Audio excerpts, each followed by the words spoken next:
Big Presents Show. We are your hosts, Madison Black and Rory Manatunga.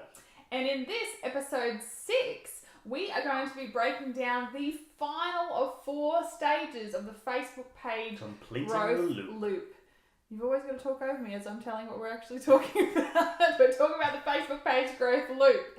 And stage 4, we're going to be helping you get a consistent evaluation routine that's going to help you notice trends and curate content for your Facebook page.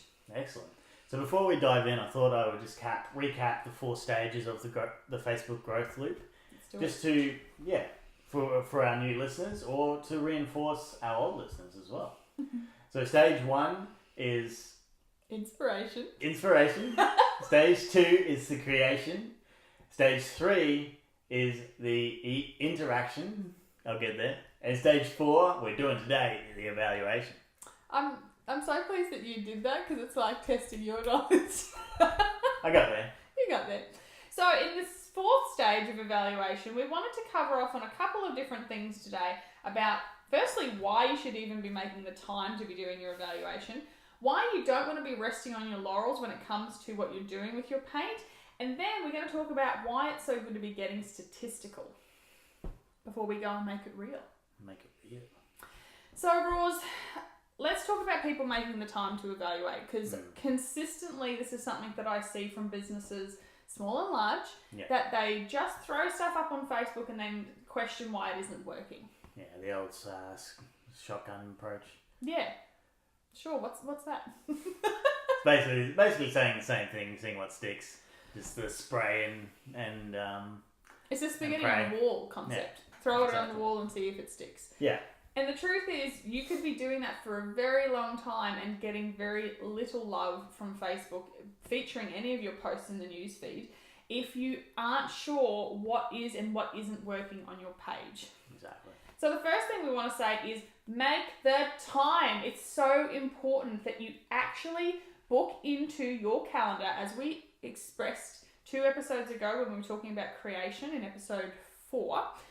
You really want to put into your calendar at least time once a month. And this doesn't have to take very long, especially with the little gift that we're going to be giving you today. It doesn't take you long to sit down, look over your page, what you've been posting, look at what your competitors have been doing, and really start to understand the trends that are emerging from your followers as to what they're engaging with on your page. Yeah, and I think wrapping that point up, making the time, at the end of the day, it's going to save you money, time, and resources straight off the bat by doing the statistics, knowing what's making the time, basically. Well, the thing is, I want to say to that point, because yes, absolutely, it's going to help you in the long run. You are going to have a page that starts converting people, that starts bringing in raving fans, that starts attracting new audiences. However, this strategy of the Facebook page growth loop, the 4 stages we've been talking about over the last 4 episodes, takes time as well. And I don't want anyone to be walking away thinking, if I implement this once over the course of a month and I don't see results, then the system doesn't work. Because it absolutely can work for your business if you consistently, this is a word that it's going to be one of my catchphrases. Consistency. Branded on the wall. I feel like it should be one of my words of the year. It's not, but it should be. But you really want to be consistently running this strategy, because it's only going to be over time, as you put in the effort, as you are able to see trends from your audience, as they start to understand your business better, that this is going to be even able to take effect. Because especially if you've been running a business page for several years and you haven't had a strategy as to how you've been running that page, or you might have been running a strategy that used to work before the algorithm changes, it might take some time for your audience, and like we're going to talk about in an upcoming episode, that there's a couple of different audiences that you have to be talking to. It's going to take time for them to start understanding and for Facebook to start noticing that you're making an effort. Yeah. So it is going to take time in the beginning, but once you have nailed down your strategy and once it's all become a bit more clear, you are going to be rewarded with a much better time-saving, money-generating strategy. I think that's why we've called it a loop as opposed to the steps or a ladder or a straight line. It's not linear. Yeah. It's constantly going around the loop. And feeding itself. Yeah. Yeah, absolutely. So the other thing we want to talk about, and I kind of mentioned it there, is that you want to be staying abreast of the changes that are happening on Facebook. Why is that, Ross? Basically because, again, we're leveraging the platform that's outside of our control. So the best way that we can control that or use it effectively is always have the finger on the pulse of Facebook. Seeing if they're making changes, if they're dropping bombs like they did in January, if they're whatever tweaks that are going to affect your results and your validity on the platform as well. And I know it's interesting that you raised that point about, we're working in a platform that isn't ours. We don't own it. And I know that I have heard that be an excuse for people not getting too invested in Facebook in the past. Yeah. However, as we said in episode 1 of this podcast or show, Facebook's not going anywhere. It is the most beneficial platform a small business can be playing on at the moment right now, can be showing up on. It's not going to change so drastically that it's going to push small businesses out in the future. Yeah. And a stark example of just how the potential of it and why it's so good and why it's worth staying around is Gary Vee. Who you might not agree with his methods, Gary Vaynerchuk. Vaynerchuk Media or... Yeah, VaynerMedia, I think. VaynerMedia, yeah. But basically he is constantly on across, I think it's 3 platforms, Facebook, Instagram, and I think he's got a podcast that he gets all of that content repurposed to. But basically he hits it so hard because it's free content. It's free advertising, free exposure for your business.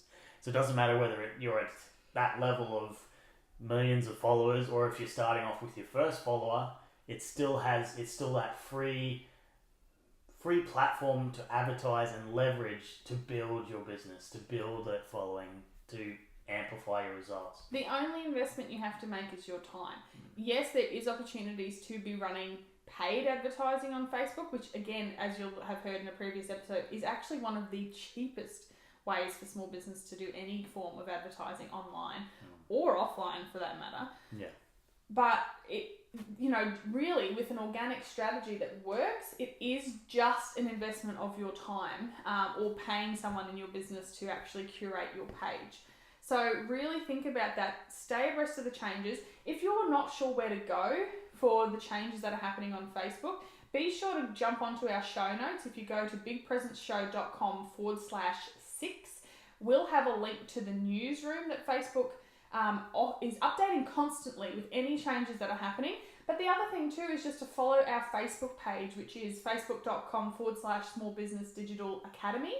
And you'll see we are constantly keeping our audience updated on the latest changes that are happening specific to small business. So if you really want to know how Facebook's changing things for small business, we are the page to follow. Yeah, and that's going to deduce down what the changes are to an easily digestible manner. Absolutely. And then the final thing we wanted to discuss is that you really want to be getting statistical. And I must admit, I'm a lover of numbers. So this is something that really chews my train. But I understand that not everyone is that way inclined and that numbers can really freak some people out. So we want to talk about, though, the power of getting statistical and that it doesn't have to be complex. As I said, we've got a little gift at the end of this show in the Make It Real section to help you and take the guesswork out of getting statistical with your page and actually being able to conduct those evaluations. But Rawls, why is it important that we get statistical on our pages? Well, basically it's categorizing your results. It's going to show you specifically what your, say, return on investment is. It's going to show you how many sales, your engagement levels. Putting a number to that, what is tracked can be improved. I was trying to do the saying, I can't remember what the saying is. What is tracked is changed or something. But basically, it's along those lines. If you what track is measured is managed. Exactly, managed. Yeah. So if you track it, if you know what your numbers are, you can just easily put your efforts into increasing that number, and you, through your evaluation, you'll know what to do more of, what to do less of, and how to pick up the ball and run with that. And I think it's important that we reiterate too that we're not talking vanity metrics. And this is something you may or may not have heard of But especially from an advertiser standpoint, I hear it all the time. You're not chasing Facebook page likes solely. Yes, they're great, but really, truly, they can be a vanity metric, especially if you haven't been implementing that loop in the past, because it's just attracting people to your page who may not actually fall into your ideal audience. And then thus it'll dilute, at the end of the day, it'll dilute your potential engagement and also your community as well. People will see the huge size number or the number of likes and then see that there's very little engagement on the page. Even if you do have a community of engaged fans, that can backfire you in that way as well. Absolutely. And that's why really you'll hear us say time and time again, engagement, engagement, engagement. That is what you're chasing. You're looking for those reactions, comments, shares, reviews that are happening on your page. They are the statistics you actually want to be tracking. And, I just want to say as a final point that knowledge is power when it comes to your page. It's a powerful, leverageable tool to know how well your page converts information to its audience and has them engage with it. You can't go wrong if you know your numbers and then you want to, say, run promotions or start to monetize your page. You're going to have information there that's going to be able to give you some confidence in actually developing not only your Facebook page strategy, but your marketing strategy, your sales strategy, your business strategy. Yeah, exactly. So, as promised, we want to give you a gift that's going to help simplify the way you evaluate your page so that you can actually start understanding what content is converting and building a better strategy for your business. And that's why we created the Post Tracker and Planner in both a PDF and a Google Sheet version for you. So, pick your poison. And you can go and download that over at bigpresentshow.com/evaluate. Grab it, start using it. It's got plenty of opportunity for you to be tracking things really simply. And if you are getting great results from it, we'd love to hear about it. So jump over to our page and let us know how you find it. And that's all for episode 6 of the Small Business Big Present Show. Be sure to tune in next week when we're getting out of the Facebook growth loop and we're going to be talking about the difference between a Facebook page, group, and profile, which your small business should have and why. Perfect. Until then, keep creating big impact in your small business with your big presence. Thanks so much for tuning in, and we'll see you next week. Remember, 62% of consumers use Facebook to help inform their buying decisions. Don't let your Facebook page stop one of your customers from investing in your small business. Get the lowdown on the 4-step system we teach our students to help transform their pages and turn presence into profit. And to be the first notified when we drop a new episode, be sure to subscribe to the show. Head on over to bigpresentshow.com/subscribe to get started.